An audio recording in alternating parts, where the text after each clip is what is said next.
Hello, I'm Typo T-Rex, and you're... One Trick Gaming. And we have yet another deck profile. This is the fourth place deck profile from our Astral Radiance 4-box tournament. It's me. Hi, hello.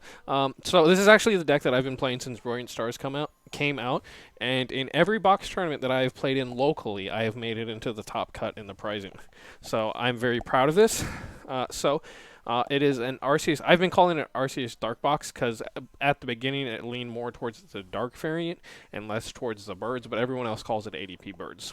Or ADP, Arceus birds. You can tell what I used to play. So, we're of course going to start with the basics. We have a 4-3 line of the Arceus. And, that's pretty self-explanatory. You know what we didn't do on your deck profile that I said we're supposed to do at the end of every deck profile? I had it all out the did whole you? time. Okay. That's fair. I was stacking it all out so we could Yeah. watch it. All right, I'll see if I can make it work. I have a lot more one-ofs than you do. It looks like a 1-1 Arceus right now.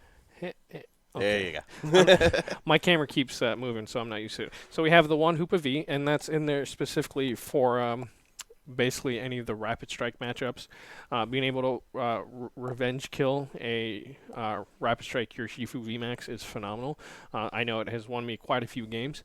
There was at least one instance where I forgot Path was on the board and lost because of it. Who was that against, Chris? Some rando. I can't remember who it is. And then we have the one Moltres V. Moltres V is phenomenal in this deck because if for whatever reason I miss my attach on the Arceus V at one point, I can just energy switch over and get set up in one turn. And then we have the Baby Moltres. So good. Yeah, Baby Moltres is just phenomenal. After that, we have the Galarian Zapdos V, which has fallen out of favor a lot because most people have started running Dunsparce, but I think it's still good. If they don't have the tech, then you just win. Yeah, and then the other thing, too, is like in any Arceus deck with Zapdos, you just don't play it until you're ready to attack with it. So they don't know to put the Dunsparce down because so many people have stopped running the Zapdos that they're not really worried about it. Lumineon, support Pokemon. That's interesting. Yeah. I could actually cut it if I wanted to because I think the entire time I ended up not using it, but it's still a good card.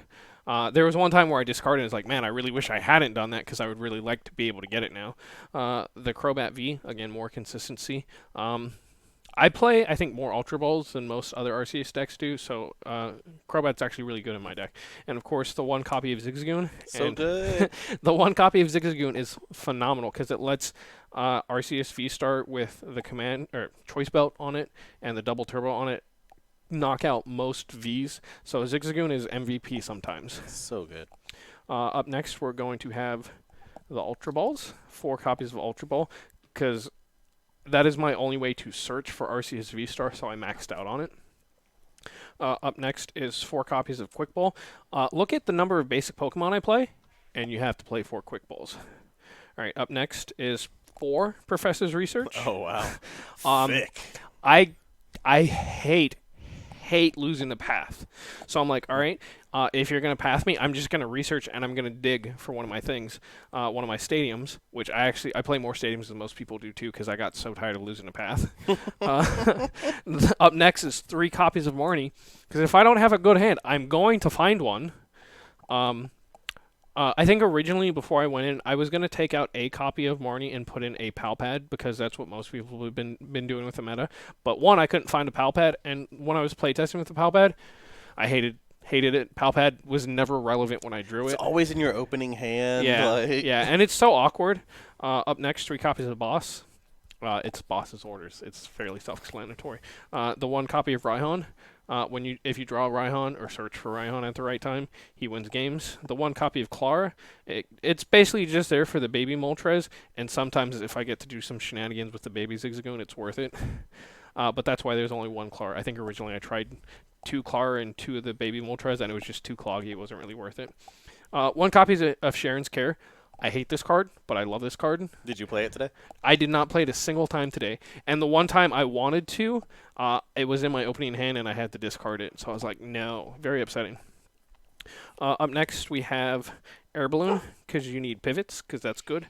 The Big Charm, and 2 copies of Choice Belt. Again, Choice Belt is very, very important in any deck that plays Arceus. If you're playing Arceus and you're not playing at least 1 Choice Belt, I feel like that's a bit of a mistake, because it takes away your ability to one-shot a lot of stuff. Mm-hmm. And then, like I said, I play more stadiums than most people. I play 1 Rose Tower.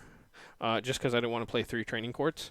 And sometimes if you get it in awkward spots, it really just that extra 1 or 2 draw, especially early on, is phenomenal. Collapse Stadium. It was originally in there kind of for the Mew matchup, and in the Mew matchup, it's really good. I used it against the Sylveon player today. Aww. At that point, it didn't really matter, but it's still a good card. And then the 2 training courts. Dang, you training do courts, run a lot of stadiums. yeah, again, I lose to path so much that I got tired of doing it. And then there's actually a little bit more wiggle room in this deck than some of the other ones. Like you were saying, probably could get away with cutting Luminion, and I could definitely get away with cutting the Rose Tower. So there's more space to play with stuff, but this is just what I've been playing, and it worked for me. And then we're going to get into the one-ofs. Tool Scraper. My logo's in the way. Tool Scraper's really good, just because, again, it lets you take those early knockouts if someone's hiding behind like a Big Charm, or I haven't seen a Cape of Toughness since Burn Stars come out, but Tool Scraper's really good because it also gets rid of the choice belts, and it makes it harder for people to take knockouts. I think one of Tool Scraper is just always a good choice. My switching cards, because you never want to get stuck behind a Pokemon. And then the 1 copy of Energy Switch. And I mentioned earlier when I was talking about Moltres, but Energy Switch is phenomenal when you need it. Also, I have run into instances when I get all of my Pokemon set up, but I always do the thing where I don't get them completely set up. So if I need to attack with someone else, I can do that. And that has stabbed me in the back multiple times because I'm like, well, I have all my energies out and no way to move them around, so I don't actually have any attackers. I can just threaten with all of them. So that's why the 1 copy of Energy Switch is nice. And then we're just going to get into the energies. 4 double turbo.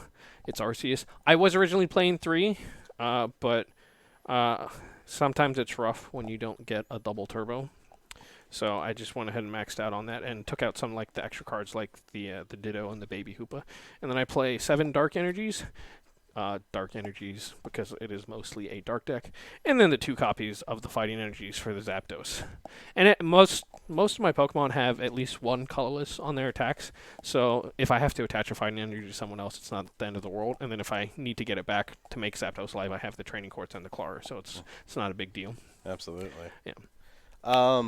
What other techs would you run instead of the Luminion? Are you thinking like a Manaphy or a Pumpkaboo even, since you said you hate Path? Or I feel like Pumpkaboo would be the better idea, but I feel like at the same time, just playing another stadium does the exact same job better and just gives me more room to play with like what was supposed to be the toolbox element of it and taking the early KOs. But I'll be honest, I don't know. I think there's definitely room to play with stuff. I don't know if it's necessarily room for improvement. But like I said, there's like 2 or 3 cards you could take out, like the Luminion, the Rose Tower, and you could get away with taking out a double turbo. Moving forward, I was heavily considering moving more into a more dark-oriented, so I was going to cut the Zapdos and see if I can fit in some like dark patches and stuff like that, and go all dark energy. Any Radiant Pokemon? I'd like to play the Radiant Greninja, especially if I do go full on the dark, because that makes the Moltres is better too, because you can dig for stuff and you can get him going faster. Yeah, for sure. In the new format, since we're talking about it, post Astral Radiance, I feel like the meta is shifting too far. That the bird portion of the deck isn't really good, and that's why I want to lean more into like the dark box, and playing more copies of the Baby Moltres. Because with the Reggies running around and like other just strong single prizers and other things, just having a consistent way to deal damage and attack instead of being able to search for KOs and stuff, I think is better. He's going to end up running the Surfing Pikachu, just wait. I do love me some Pikachu. I mean, it's an option, but I'm not in love with the idea. But I think that's a solid breakdown on the deck. Obviously, if you guys have any questions, you can ask in the comments down below. But that's it for this video here on YouTube, if you're watching on YouTube. But if you're watching live with us on twitch.tv, don't go anywhere. We've got 4 boxes to open and an ETB, so don't go anywhere. But I've been TypoHouseGames, and you've been One Trick Gaming. And that's it for the video. Bye, everyone! Bye.